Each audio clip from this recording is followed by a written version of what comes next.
Bom dia, meus irmãos, a graça e a paz do Senhor Jesus. Bom dia, estamos aqui, né?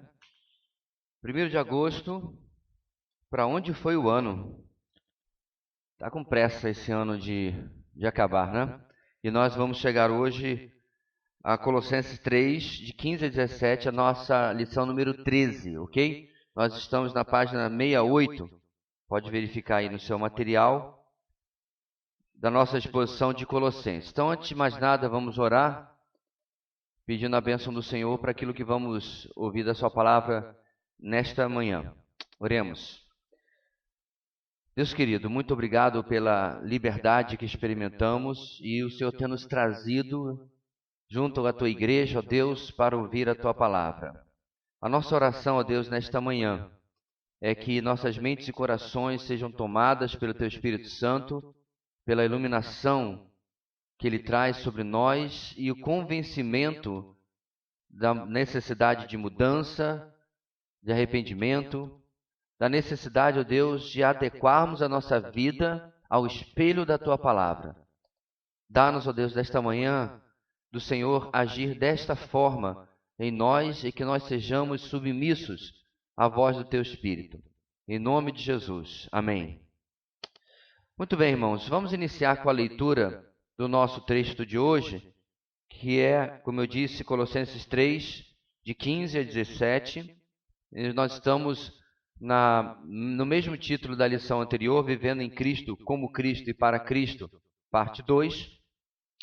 E diz assim a palavra do Senhor nesses 3 versículos, vamos ler juntos a uma só voz.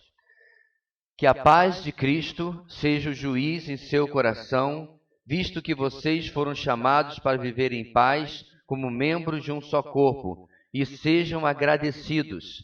Habite ricamente em vocês a palavra de Cristo, ensinem e aconselhem-se uns aos outros com toda a sabedoria, e cantem salmos, hinos e cânticos espirituais com gratidão a Deus em seu coração. Tudo o que fizerem, seja em palavra ou em ação, façam-no em nome do Senhor Jesus, dando por meio dele graças a Deus Pai. Muito bem. Então, esse é um texto muito conhecido que a gente vai, inclusive, endereçar alguns detalhes importantes que às vezes têm sido um tanto mal compreendidos nesse texto. Vamos iniciar com nossos objetivos que estão aí na lateral dessa primeira página.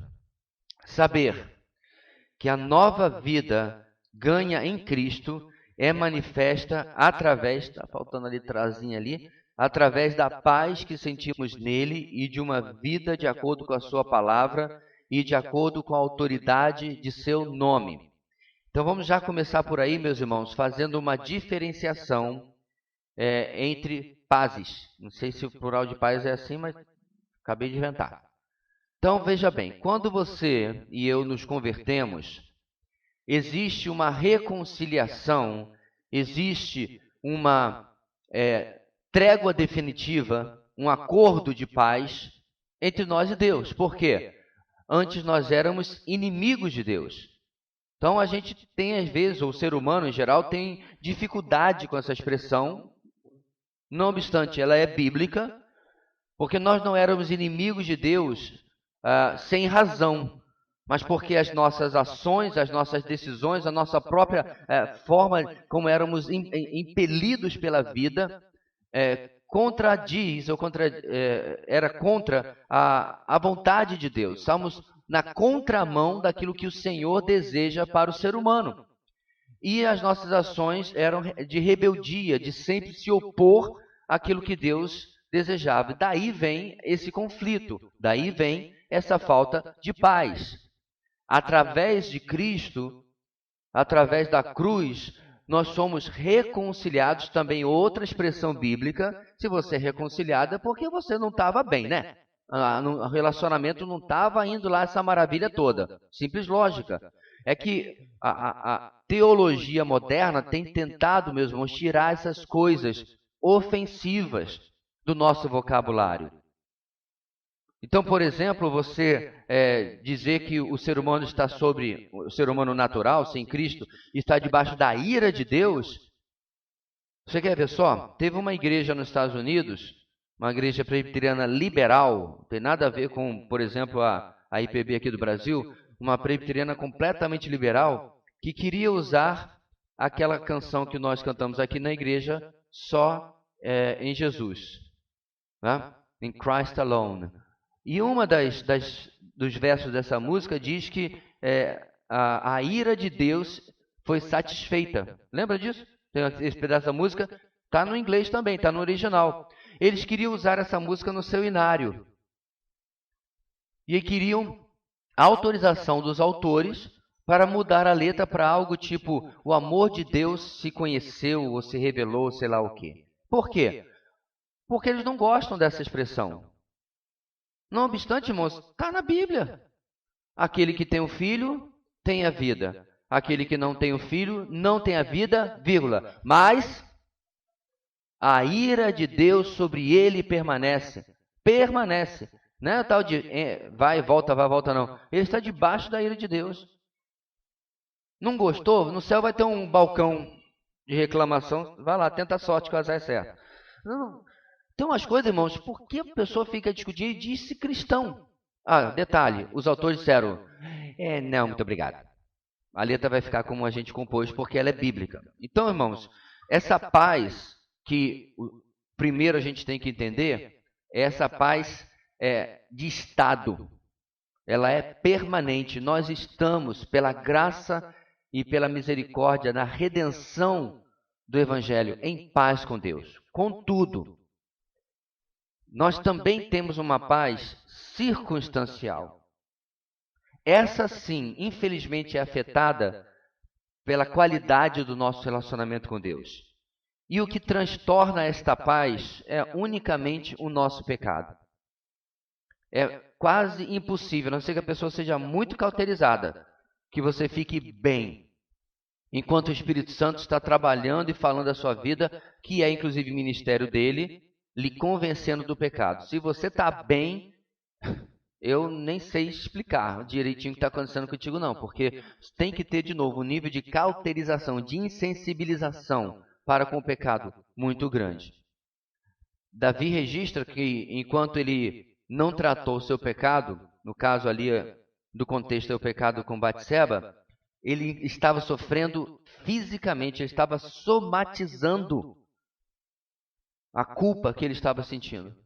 Porque, irmãos, esse é outro problema do pensamento moderno. Eles não querem culpa.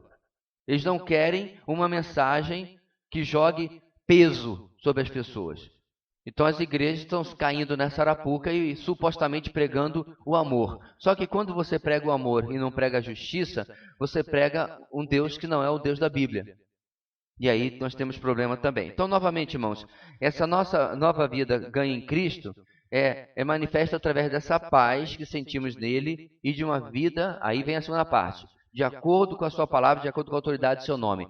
É essa segunda parte, meus irmãos, que principalmente manifesta essa paz circunstancial. É eu colar, adequar, equiparar a minha vida àquilo que Deus quer. Aí eu vou fazer de novo o meu momento plim-plim. É por isso que a gente fala tanto para você fazer e não negligenciar o seu devocional diário. Essa é a manutenção diária da sua vida. Essa é a forma com que você diariamente é lapidado à imagem de Cristo. E o interessante, irmãos, que é provável que você vai ganhar certa estabilidade ao longo dos anos, espera-se que, mas você nunca ficará imune à ação da palavra. Nunca você vai chegar, nossa, esse ano eu fiz todo o devocional 365, tirei nota 10, estava todo perfeito. Todo dia que fiz o devocional, eu vi que já estava ótimo ali. Se você é esse daí, joga sobre mim o seu manto. Não tem, meus irmãos, infelizmente, porque ainda somos carne, ainda somos pó, não tem esse momento em que a palavra não vai tocar em áreas, às vezes, difíceis da nossa vida e, às vezes, sutis, difíceis de perceber até mesmo que a gente precisa se render para ser tratado. Sentir. desejo de desfrutar da paz de Cristo e viver sob a autoridade da sua palavra em honra a seu mestre. Bem, essa é outra coisa, meus irmãos, que a carne não gosta, de viver sob a autoridade da palavra de Deus. A gente sabe aqui, mas viver dessa maneira nem sempre é fácil. Especialmente quando aquilo que no devocional Deus falou a você ou na mensagem custa a você. E é exatamente isso, meus irmãos, que o Senhor deseja de nossas vidas, que a gente ofereça a Ele aquilo que nos custa. Não aquilo que é fácil fazer, mas aquilo que vai questionar o nosso ego, que vai ser necessário mortificar a nossa carne. Então, um exemplo muito simples é aquela necessidade que você tem de perdoar alguém que é um tanto quanto, humanamente falando, imperdoável. A necessidade que você tem de perdoar alguém que é complicado, que já tem testado as fronteiras do 70 vezes 7. E aí você pensa exatamente assim, né? Não, eu já dei 369 chances para esse camarada. Ele está quase já estourando os 400, está chegando perigosamente perto do limite. Primeiro que você não entendeu o texto bíblico, que ele não é uma contagem. Segundo, só de você contar, eu já estou preocupado com você. Mas o fato é, meus irmãos, é que você de novo está fazendo devocional e, a coincidência, fala sobre perdão. Então, de novo, irmãos, quando a palavra fala para uma coisa, aponta para uma coisa fácil de resolver na minha vida, rapidamente eu estou quebrantado e, Senhor, muito obrigado, né? Eu quero aqui me consagrar novamente, que eu vou fazer isso aqui sim. Tá tudo resolvido. Glória a Jesus, solidão, glória, aleluia, vamos embora. Mas quando pisa no nosso calo, e a palavra pisa no nosso calo, a coisa complica. Nós somos testados, irmãos, a esse segundo ponto. Será que eu realmente tenho desejo de desfrutar essa paz através da submissão à palavra? Um segredo aqui, meus irmãos. Pense no prêmio. Pense na recompensa. Neste caso aqui, a paz que você vai sentir de volta, certo? Por estar seguindo e obedecendo a palavra. Esse é um ótimo motivador. O que vai acontecer depois da obediência? É como, por exemplo, a motivação de passar por um tratamento médico ruim, complicado, dolorido, sei lá o quê. A recompensa é o quê?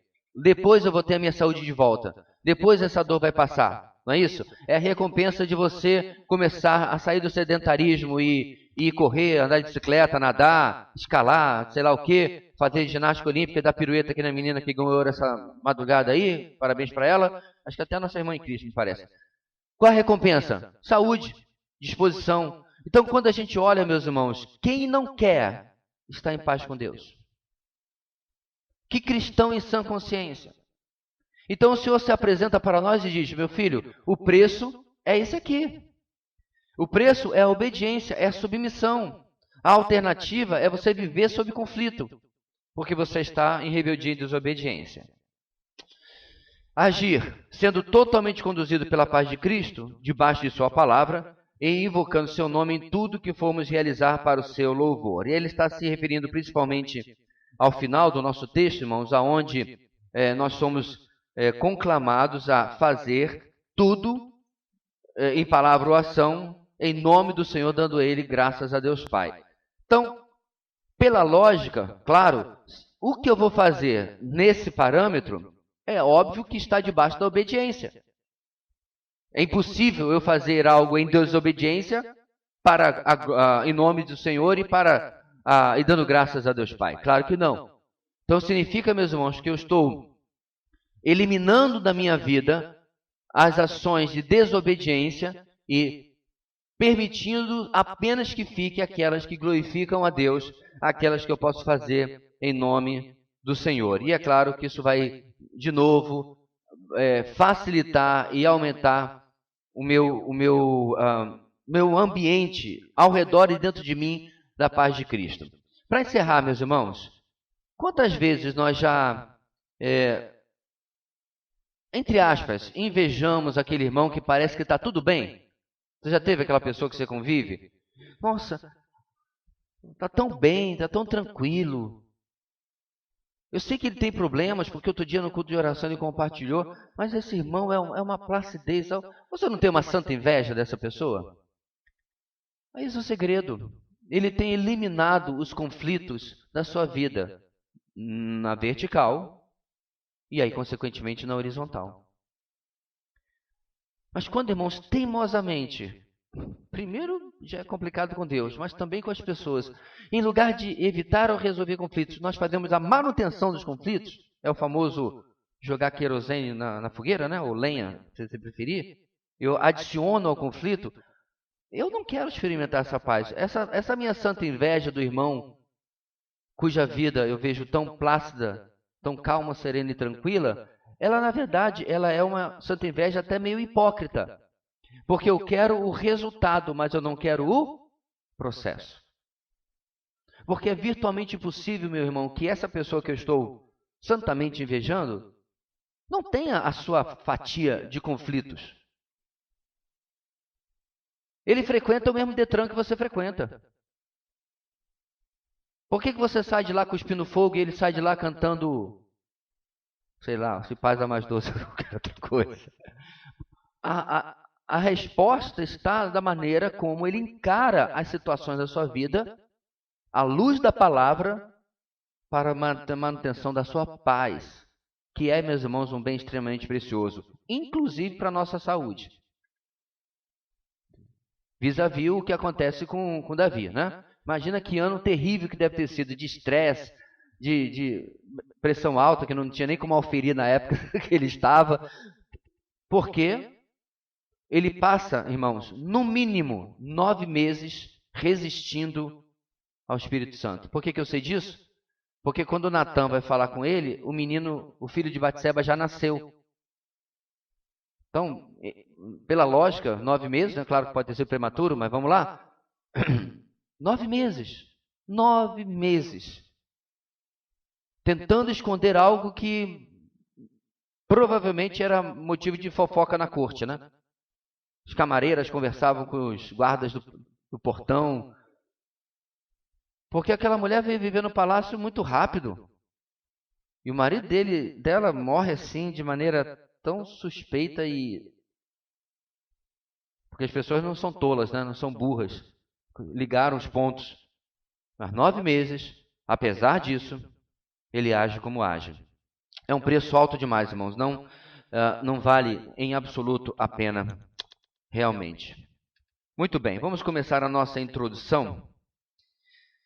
Há várias maneiras de saber se estamos vivendo de acordo com a vontade de Deus. Entre elas, podemos destacar a paz de Cristo, as Escrituras e a autoridade do nome de Jesus.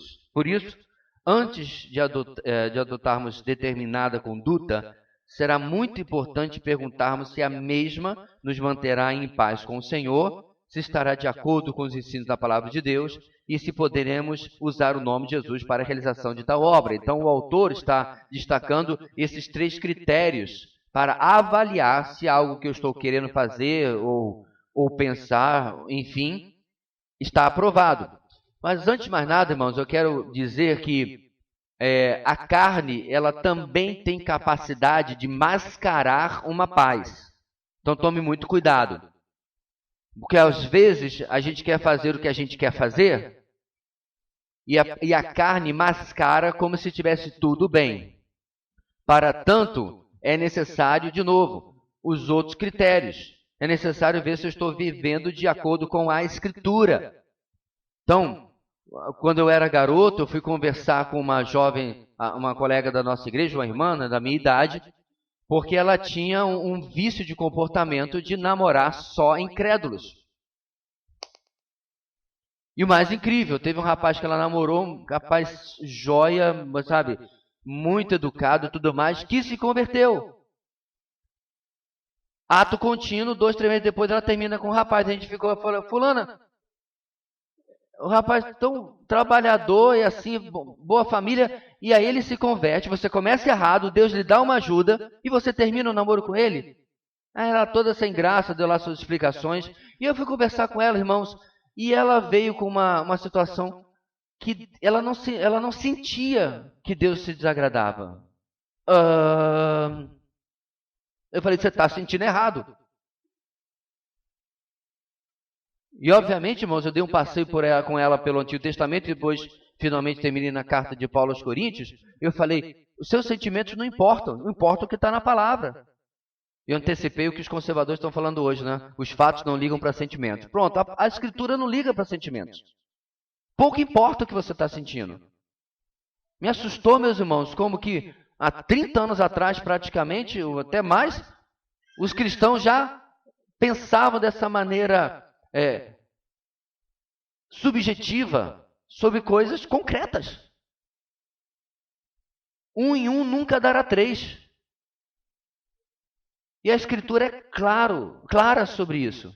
Mas ela se sentia bem, em paz. Uma paz falsificada. Certo? Uma consciência que tinha criado uma terceira via na mente de suposta possibilidade de Deus. Então é importante, irmãos, nós destacarmos isso daí. Continuando a nossa introdução. Ajudando a esclarecer essas questões, o apóstolo prossegue com o seu raciocínio, orientando os amados irmãos em Colossos para que se conduzam totalmente sob o controle da paz de Cristo, que sejam cheios das riquezas da palavra de Deus e que sempre invoquem o nome do unigênito do Pai em tudo que forem realizar. Além do mais, os colossenses são instruídos a se portarem com gratidão em todos os momentos da vida, reconhecendo que o que são e o que podem realizar fundamenta-se na pessoa e obra de Jesus Cristo, o único e suficiente Salvador da Igreja. Irmãos, eu sei que a gente fala muito sobre isso, mas eu não acredito que passa no texto por coincidência. A gente precisa sempre fazer manutenção disso, e eu me refiro, é claro, na parte que trata sobre o conhecimento da palavra. Isso é algo que nós temos sempre que falar, porque essa é uma das principais armas de Satanás no nosso meio, fazer a palavra se transformar em algo optativo nas igrejas. Então, ontem mesmo eu mencionava em uma reunião de pessoas maduras, né, líderes, que a nossa declaração de fé, tanto da nossa denominação, como da maioria das igrejas, da maioria das denominações, tem um pedacinho que diz lá que a Bíblia é a nossa regra de fé e prática. Praticamente toda igreja que você abrir o site e tiver uma declaração de fé, você vai encontrar essa afirmação. Ela é muito bonita, mas na prática a teoria é outra. E eu ilustrei isso porque nós estávamos ali em um momento de questionamento, né, de um candidato ali, e mais de 60% do que ele falou foi a opinião dele. Ele não abriu a Bíblia. E eu destaquei exatamente isso. Porque aquela é uma situação em que o que se tem que ouvir depois de cada pergunta é folhear a Bíblia. É aquele barulho maravilhoso de página sendo virada. Porque ninguém está interessado no que ele acredita à parte de comprovar biblicamente. Eu destaquei isso, meus irmãos, porque me preocupa como que nós estamos trazendo o achismo para dentro de nossas igrejas. E aí acaba-se criando todo tipo de prática e de pensamento aleatório, divorciado de uma fundamentação bíblica. E várias coisas que foram afirmadas, depois, quando eu tive a oportunidade de ter a palavra, eu perguntei, o irmão afirmou isso, depois isso, correto? Ótimo, eu acho que o irmão afirmou a primeira parte neste texto da palavra de Deus. E a segunda? Aí ele foi abrir o texto, não está aqui também. Aí ele foi abrir o texto, a partir do versículo tal. Leu, não estava lá. Ele não tinha estudado o texto para afirmar a primeira parte e afirmou que a segunda também estava contida. Não estava. Porque também não está contida em lugar nenhum. É a mera opinião dele. Aí eu falei assim, então só para ficar claro, a primeira parte o irmão baseou nesse texto, apesar que eu discordo da interpretação dele, mas a segunda é apenas a sua opinião. Ok. E eu apontei aquilo para mostrar para quem estava acompanhando, temos um problema aqui. Porque, irmãos, cristianismo não é um conjunto de opiniões humanas diferentes. nós podemos até ter opiniões diferentes, porque a nossa interpretação foi levada para outro lado. É por isso que há questões de menos importância. A ordem da volta de Jesus, se ele volta antes ou depois da tribulação, eu nunca vou brigar com o irmão por causa disso. Só vou passar os 7 anos das bodas do Cordeiro mangando dele. Eu te disse. Falei que era antes. Porque não é uma questão central da fé. Correto? Diferença de interpretação. Agora, meus irmãos, as questões que, neste caso, ele não conseguia embasar não eram assim. Eram importantes, especialmente para o que ele deseja fazer. Mas o meu ponto aqui, meus irmãos, voltando, é a necessidade, igreja, de você atentar para o seu crescimento na palavra. Até o meu conhecimento, você está na única igreja em Boa Vista que tem uma biblioteca à sua disposição na entrada. Você não tem que nem nenhuma sala no terceiro andar obscura. Porque, eventualmente, na nossa sede definitiva, a biblioteca vai estar do lado da livraria no andar de baixo. Essa é a nossa planta. Você vai ter um pouquinho mais de trabalho. Mas está literalmente ali. Você passa por ela todo o tempo. Qual foi a última vez que você pegou um livro de graça? Nós estamos em agosto. Onde é que está a sua leitura bíblica anual? Como está o seu hábito devocional? São situações, meus irmãos, simples. E o que eu acho mais engraçado é que o mundo evangélico gosta das coisas complicadas. Irmãos, vamos buscar o sobrenatural de Deus. Aonde? Lá no Monte Roraima. Pega aí a sua mochila, o seu calçado de escalar, porque lá Deus vai falar com a gente, a grama vai pegar fogo.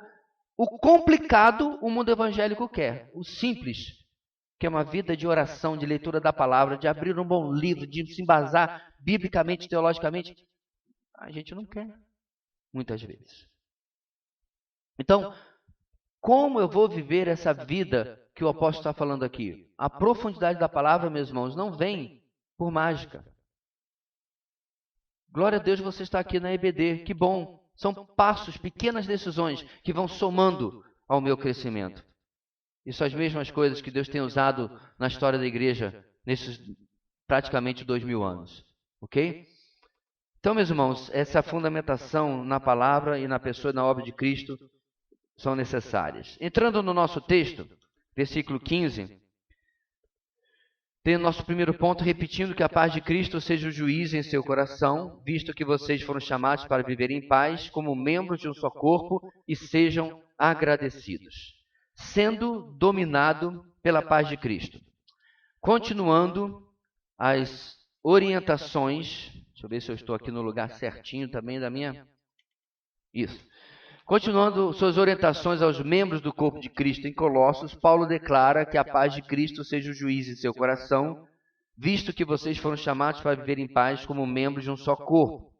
O autor sabia que os crentes regenerados já gozavam de paz com Deus, no sentido que eles foram reconciliados com o Pai por meio da obra expiatória do Filho, Romanos 5:1, que é o que eu expliquei lá no primeiro objetivo nosso. No entanto, o escritor pretende aqui que seus leitores compreendam que eles também foram chamados para viver unidos e em concórdia no corpo de Cristo, ou seja, na igreja. Por isso ele diz que a paz de Cristo, vocês foram chamados para viver em paz como membros de um só corpo. Então, meus irmãos,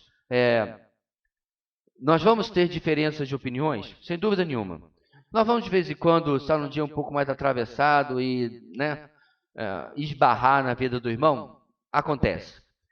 O problema é quando isso se torna um hábito não tratado na minha vida. No sentido de que essas coisas me afetam e eu não resolvo isso. Então, tem aquele irmão que aquele dia, porventura, falou alguma coisa atravessada ou alguma coisa que eu não gostei, e aí eu pego aquilo lá e eu começo a criar como se fosse de estimação. Parecendo aqueles vilões de filme do Bond com gato, né? Sempre tem que ser um gato, não? O cachorro não combina bem com o vilão. E eu fico criando aquilo lá e não deixo descer do meu colo e não trato como deveria. Para começar a conversa, meus irmãos, determinadas coisas, número 1, eu não deveria nem guardar. Número 2, às vezes nem precisa essa necessidade toda de chegar lá. Irmão, eu preciso conversar com o irmão. Algo muito grave. E não é. Às vezes, meus irmãos, é hipersensibilidade da nossa parte. Porque eu posso ministrar misericórdia e graça na vida do meu irmão e compreender que aquilo foi um momento. Ele tem um histórico de 300 milênios que ele tem me tratado bem, está tudo ótimo. Mas aquele esbarrãozinho eu não poderei deixar de tratar. Não, espera aí. Porque se a gente faz isso, irmãos, inclusive isso me lembra, então, que alguns irmãos que estão fazendo comigo o aconselhamento pré-matrimonial, a gente trata isso também. Se você for ficar fazendo uma listinha do seu cônjuge, de novo, esbarrãozinho e tal, e no final diz, olha, a gente precisa conversar, viu? E você vai sentar e vai pegar cada picuinha, cada coisinha. Que vidinha chata, né? Então, meu ponto aqui é claro, tem coisas que você precisa resolver. Há outras que você pode compreender, ser maduro o suficiente para não levar adiante uma coisa desnecessária. Mas falando dessa outra parte, meus irmãos, eis aí um problema. A gente não gosta de resolver conflitos. A gente não gosta de sentar e dizer assim, olha, tal coisa de fato aconteceu. Não sei se eu entendi errado o irmão, eu não sei se, né, o irmão se expressou mal, talvez, mas vamos poder me fazer entender por que nós chegamos até aqui. Resolver. O Senhor, sabendo, meus irmãos, de como a gente é reticente, como a gente é resistente a isso, Ele toma algo que era extremamente comum na vivência judaica e na vivência cristã, que é trazer ofertas ao Senhor, certo? E detalhe,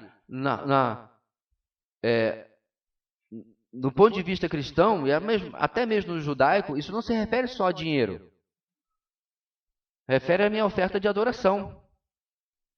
Então, se eu estou prestando meu culto, o que diz a palavra de Deus? E eu lembrar que o meu irmão tem uma pendência comigo.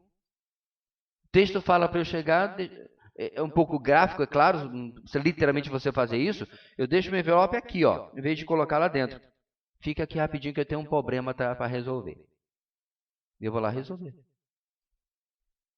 É claro que a dinâmica disso, meus irmãos, eu não acredito que o Senhor seja tão, né, literalmente tem que fazer isso, mas você pode, né, naquele momento orar e dizer, Senhor, eu tenho que acertar mesmo. Eu me comprometo ao Senhor, na primeira oportunidade de resolver. Porque às vezes a pessoa não está aqui, às vezes não está nem no próprio estado. Você tem que ir para casa e ligar para a pessoa. Mas se compromete a resolver. O Senhor, sabendo, irmãos, como o nosso coração é, Ele já criou essa provisão.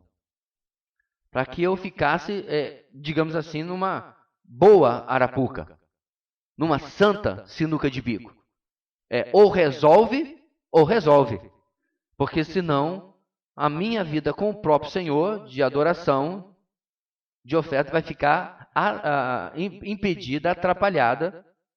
E é interessante, meus irmãos, eu lembrei agora, o Senhor faz isso também no casamento. Ele fala que se eu não resolver essas questões, essas situações, o que acontece com as minhas orações? São impedidas. De novo, uma santa arapuca. Porque ou resolvo ou resolvo. Porque, obviamente, eu não quero ficar com as minhas orações impedidas. Eu não quero ficar com a minha adoração impedida. Porque, irmãos, essa situação em que a gente se encontra muitas vezes mostra que a gente não compreende o prejuízo que isso traz ao corpo de Cristo. Eu já conheci igrejas, meus irmãos, em que, eu ia dizer a palavra aqui, facções, mas não deixa de ser. Partes inteiras, grupos não falavam com outros. Eu não estou me referindo, irmãos, a uma parte da igreja não ser tão íntima de outra parte da igreja. Por exemplo, é óbvio que eu tenho muito mais proximidade com os nossos presbíteros do que com outros homens da igreja.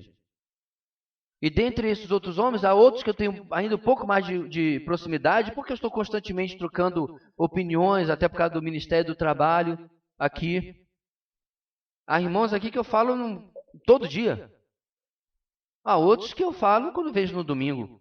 E à medida que a igreja vai crescendo, vai se tornando cada vez mais difícil você ter um relacionamento próximo com todo mundo. Eu não estou me referindo a isso. É óbvio que você tem um relacionamento muito próximo com quem é do seu grupo de vida, ou até de quem era do seu grupo de vida anterior, antes de multiplicar. É normal, você toda semana vê aqueles irmãos. Não estou me referindo a isso. Eu estou me referindo, irmãos, quando você tem resistências e prefere ficar muito longe daquela pessoa ou pessoas. Se este é o seu caso, esta lição é para você. E você precisa chegar diante de Deus e comprometer-se a resolver isso.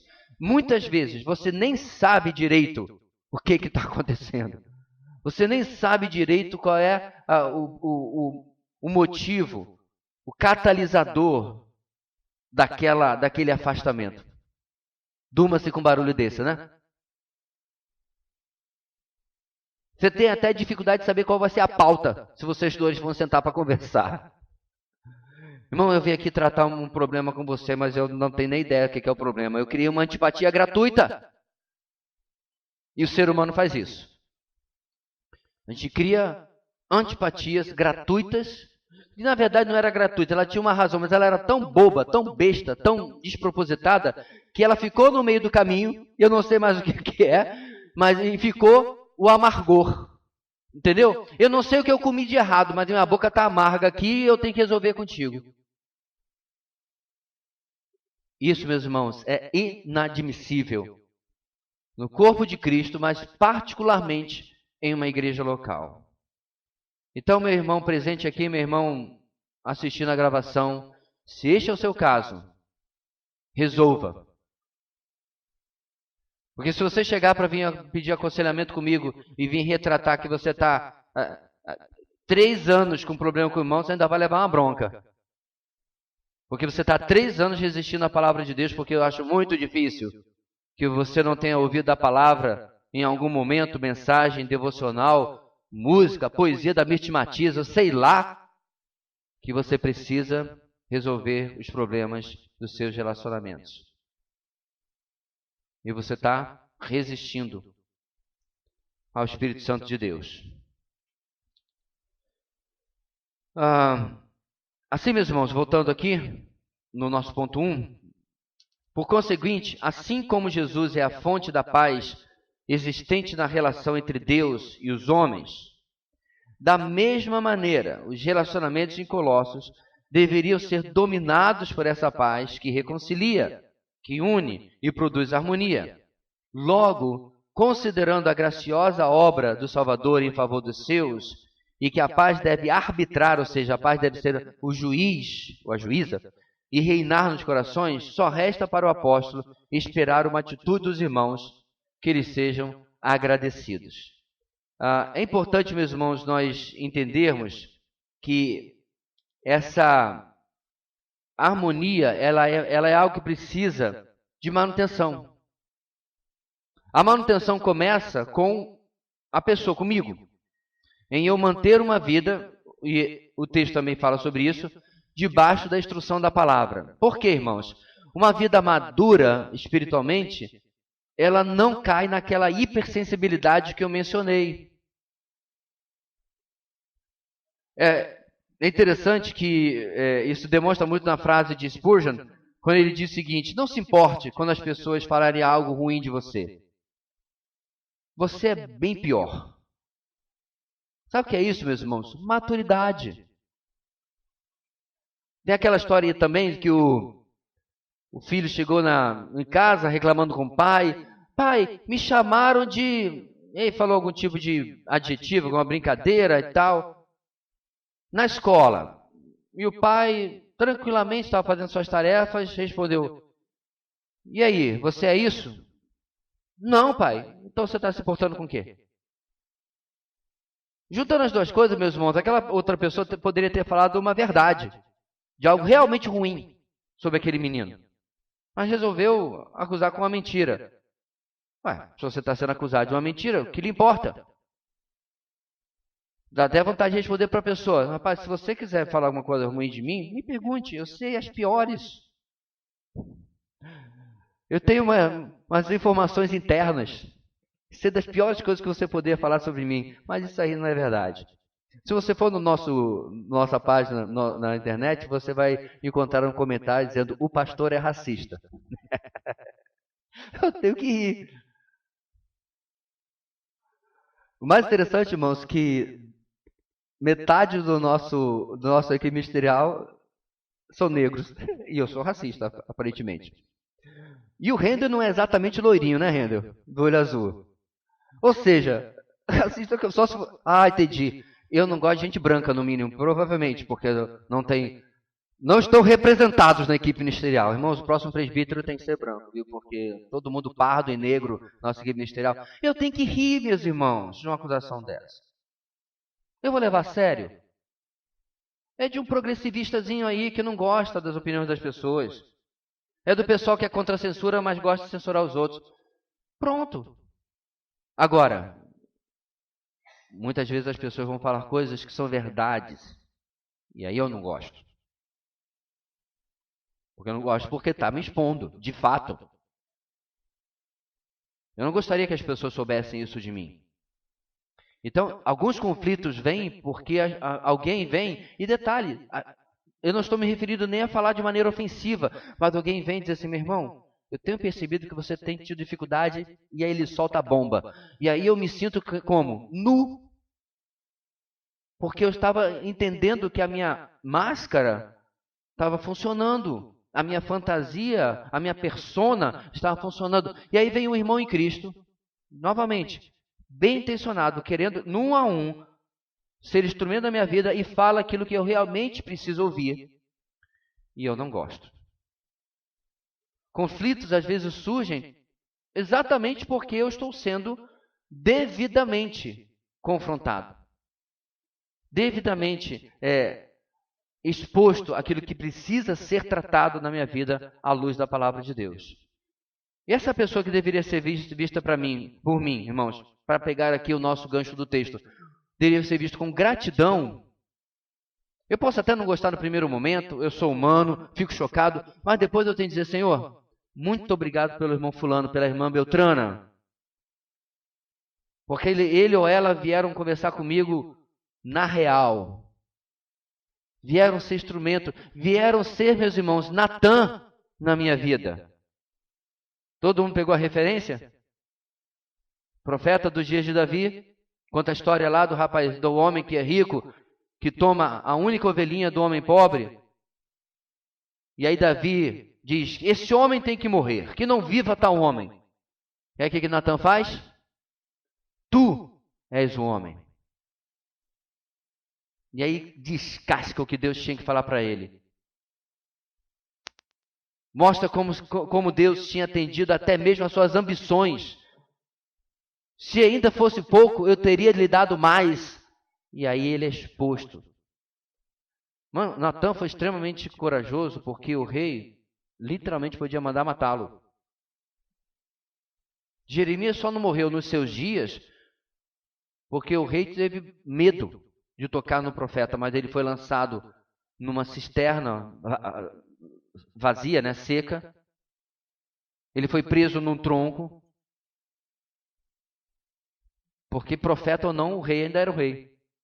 E Natan sabia disso, mas ele corajosamente confronta o pecado de Davi. Eu já escrevi isso uma vez, irmãos, eu não lembro se foi apenas um pequeno post ou foi um texto inteiro, mas nós precisamos de um Natan na nossa vida.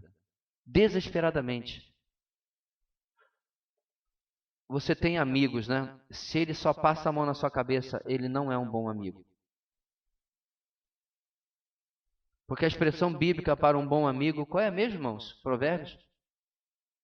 Como ferro ao ferro afia, sai faísca, sai pedaço, né?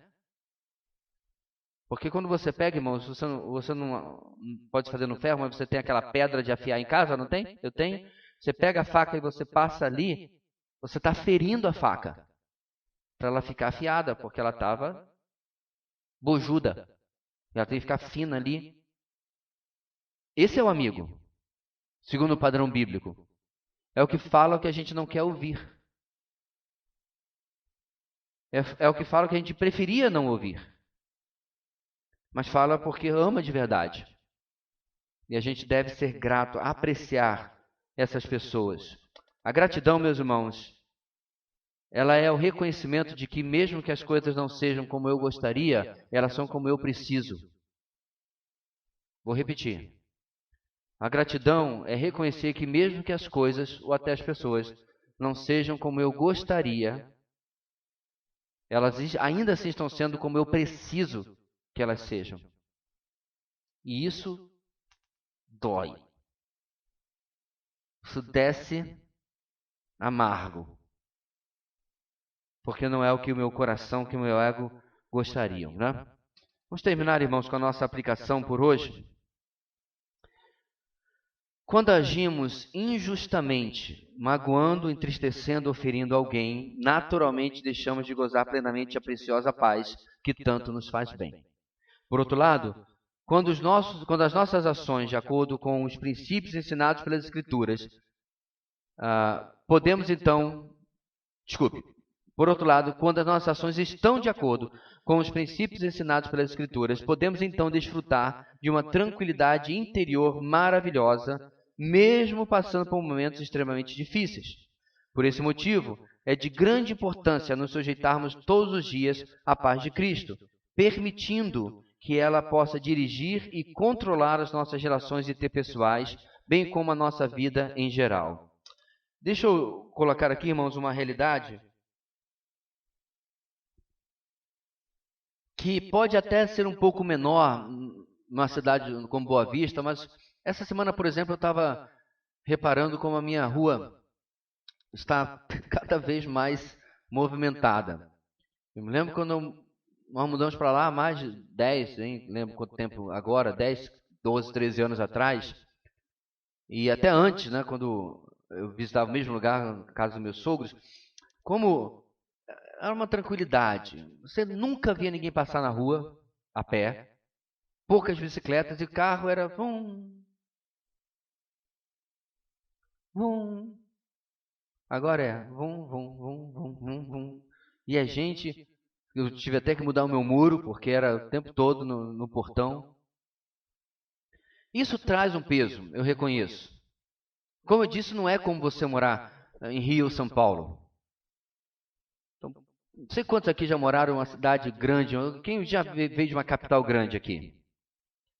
É uma loucura, né? É uma coisa... Eu peço ao Papai do Céu que ele nunca me mande de volta, de preferência não me mande para lugar nenhum, mas volta para um Rio, São Paulo, uma Belo Horizonte. Eu não aguento mais. É muito estresse.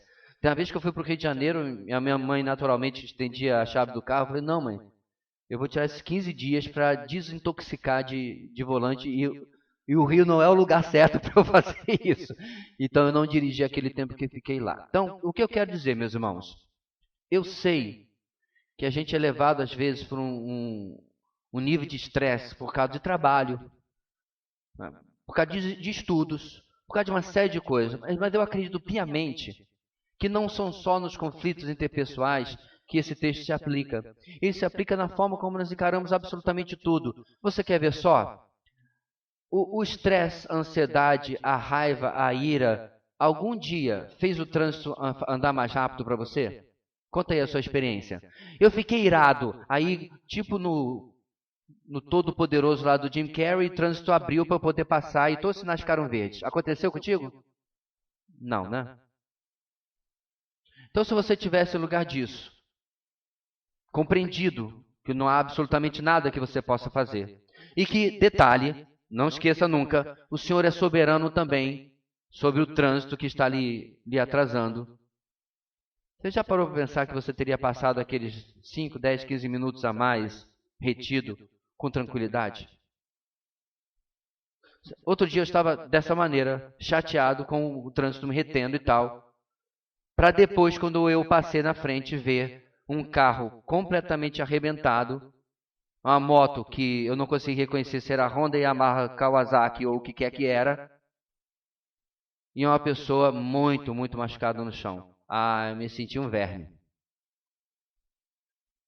Porque eu estava chateado com o meu atraso e tinha alguém ali, e o pessoal da SAMU fazendo a massagem cardiovascular, lutando com a vida. Então, são às vezes situações, irmãos, muito graves que estão passando ao nosso redor e eu estou preocupado com a minha cutícula encravada. Mas o meu ponto aqui, meus irmãos, é que você vai ser estressado. O trabalho, ele é estressante desde Gênesis capítulo 3. Desculpe lhe contar. Com o suor do seu rosto. Não, pastor, eu trabalho no ar-condicionado. Você não entendeu o texto. Você não tem que literalmente suar. O trabalho é estressante desde a entrada do pecado no mundo. Então, se você está querendo um trabalho que não seja estressante, cansativo de alguma maneira, você está na contramão da própria situação que o planeta vive. Você, ainda que você esteja fazendo um trabalho que você gosta, como eu estou, por exemplo, eu espero que você também seja o caso, ele é cansativo, ele é estressante. Tem dia que eu olho e digo, rapaz, o que eu faço primeiro? E eu não sei. Eu tenho que parar, orar e dizer... Não tenho controle sobre aquilo. Eu tenho todas essas demandas. Tá bom, então vamos estabelecer urgências. Calma. O desespero, a pressão, a falta de paz nunca vai ajudar na sua produtividade. E nem na sua saúde também. Então, se há situações, irmãos, no seu dia, agradeça a Deus. Porque você ainda vive numa cidade que não são todos, mas... Você pode parar às 12 horas e voltar às 14 para trabalhar. Eu fui fazer um curso em São Paulo, a empresa ficava na Paulista. E aí deu meio-dia, em ponto, nós vamos parar por aqui porque é hora do almoço. Parecia até um negócio meio robôzão. Aí eu falei, ok, então vamos, né? Parou o curso e descemos para almoçar. Aí eu perguntei o pessoal de lá, onde é que vocês almoçam aqui? Em tal lugar? Então vamos juntos. Gente, parecia que eles estavam presos, sequestrados em algum lugar. Porque eu mal tinha terminado a minha salada e eles já tinham terminado de comer. Aí eu falei assim, olha, eu vi umas exposições nos museus aqui. Alguém gostaria de ir comigo? Tal, a gente vê. Exposição, não, a gente está voltando para o escritório. No horário de almoço. Para trabalhar ainda mais. Para dar pressão da produtividade. Eu falei, Deus me livre. E fui fazer meu passeio no museu. E às 14 já estava no horário de Boa Vista. Em plena Paulista. Eu cumpri as minhas 2 horas de almoço. E fui ver o museu sozinho. Você não vive assim, irmãos. Graças a Deus. Pelo menos aqui. Desculpe os irmãos que estiverem assistindo aí depois. Seja grato. Seja grato pelas coisas que você tem. Seja grato pela soberania de Deus, porque se você está retido naquele trânsito ou em qualquer outra coisa que Ele está lhe atrapalhando o seu dia, o Senhor está nisso também. Ele está cuidando de cada detalhe. É importante ressaltar que as pessoas não regeneradas podem até praticar muitos erros e mesmo assim não se sentirem incomodadas. Porém, com os verdadeiros cristãos isso não procede assim, ou pelo menos não deve. Certamente a paz de Cristo nos concede segurança e tranquilidade pelo fato de não sermos mais inimigos do Pai. Todavia, ela também atua como juiz, nos incomodando quando pecamos e nos acalmando quando vivemos de acordo com os ensinos da Bíblia. Engrandecido seja o Senhor por nos conceder a sua maravilhosa paz. Então, em outras palavras, meus irmãos, apesar do mundo não se incomodar muitas vezes com os problemas e tal, e ter essa falsa tranquilidade aparente, muitas vezes ele faz através de um monte de vias de escape, né, que eles criam na sua vida. Quando nós estamos falando de nós, da nossa experiência com Deus, a verdadeira paz de Cristo, sim, ela só será experimentada se aquilo que nós estamos vendo nesse texto estiver presente na nossa vida. Uma maturidade espiritual vinda pela palavra de Deus, a decisão de resolver as situações, os conflitos de maneira bíblica, sem dúvida nenhuma. Mas como eu relatei, irmãos, alguns minutos atrás, nós ainda assim somos capazes de criar uma falsa paz. E fingir que está tudo bem. Empurrar as coisas para baixo do tapete e não resolver e não tratar. A diferença é que isso aí vai uma hora... a erupção vai acontecer. Uma hora a conta vai chegar. Porque isso não foi o método, o jeito, a mecânica, o protocolo bíblico que o Senhor criou para nós. Então olha como a nossa cabeça funciona, irmãos. Deus cria um protocolo, uma forma de agir, Deus cria uma dinâmica para resolver e eu ter paz, está no texto, e eu digo assim, do meu jeito é melhor. Qual o seu jeito? Fingir que nada aconteceu. Não, não é melhor. Você está literalmente disputando com Deus. De que o seu método, de que o seu jeito é melhor do que o dele. Mas sabe por que nós fazemos isso, irmãos? Porque no meu jeito, no nosso, eu não tenho que fazer nada. É só fingir que está tudo bem, né? Põe um sorriso amarelo, sorrio para a pessoa que está tudo horrível e torço pelo melhor. O tempo vai curar tudo. Ou de repente estou cantando, né? O acaso vai me proteger, eu sei lá. Mas não estou seguindo o que o Senhor está dizendo, porque isso custa. Tem que sentar, tem que resolver, tem que pedir perdão, tem que perdoar. São critérios, irmãos, que tornam o cristianismo muito mais complicado do que a maioria das ideologias e religiões que as pessoas abraçam. Porque elas não exigem absolutamente nada, né, desse tipo delas. Então, neste primeiro ponto, meus irmãos, repetindo aqui para nós o nosso título, né, no versículo 15, sendo dominados pela paz de Cristo, passa necessariamente por esses exercícios de crescimento e maturidade na palavra e gratidão. Tudo isso através de sempre resolver os conflitos internos ou externos que estiverem acontecendo na minha vida. Então, para nós encerrarmos hoje, meu irmão, que tal nós tomarmos esse momento de oração e nos colocarmos diante do Senhor e você, de fato, fazer aí a sua listinha negra, aonde o seu nome tem que estar o primeiro, né, já que você é parte dos conflitos, aonde você vai dizer, Senhor, eis aqui as pessoas que eu preciso urgentemente sentar e varrer as dificuldades que estão entre eu e aquela pessoa. Certo? Se meu nome aparecer em muitas listas, por favor, pega a senha, vai devagar, mas a gente resolve. O ponto é, a alternativa não é boa. A alternativa é muito custosa, mais do que a gente pode pensar. Vamos orar então? Senhor nosso Deus, de forma extremamente maravilhosa e sábia, como sempre, o Senhor nos dá mecanismos para que a nossa vida não seja uma vida religiosa, de superfície, uma vida hipócrita. Que nós não sejamos, ó Deus, como aqueles que ouvem a Tua palavra e constroem sobre a areia, mas aqueles que constroem sobre a rocha, que é a Tua palavra. E para tanto, ó Deus, nós precisamos sacrificar no altar do nosso próprio orgulho aquilo que nós não queremos. Nós pedimos, ó Deus, que em nossa igreja Tu não permitas que relacionamentos se mantenham de alguma maneira rompidos, mas que o Senhor possa nos dar a oportunidade de, debaixo da direção do Teu Espírito, debaixo, ó Deus, do amor de Cristo que nos une, resolver os problemas, os conflitos e compreender que muitas vezes nós somos também instrumento de ferir o nosso irmão.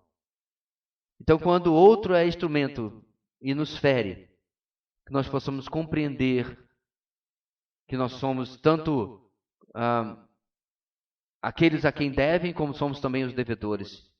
E nós precisamos compreender a misericórdia que é necessária nisso tudo. Dá-nos, ó Deus, uma tarde de descanso e nos traz em segurança para louvarmos o Teu nome e ouvirmos a Tua palavra nesta noite. É o que oramos em nome de Jesus. Amém.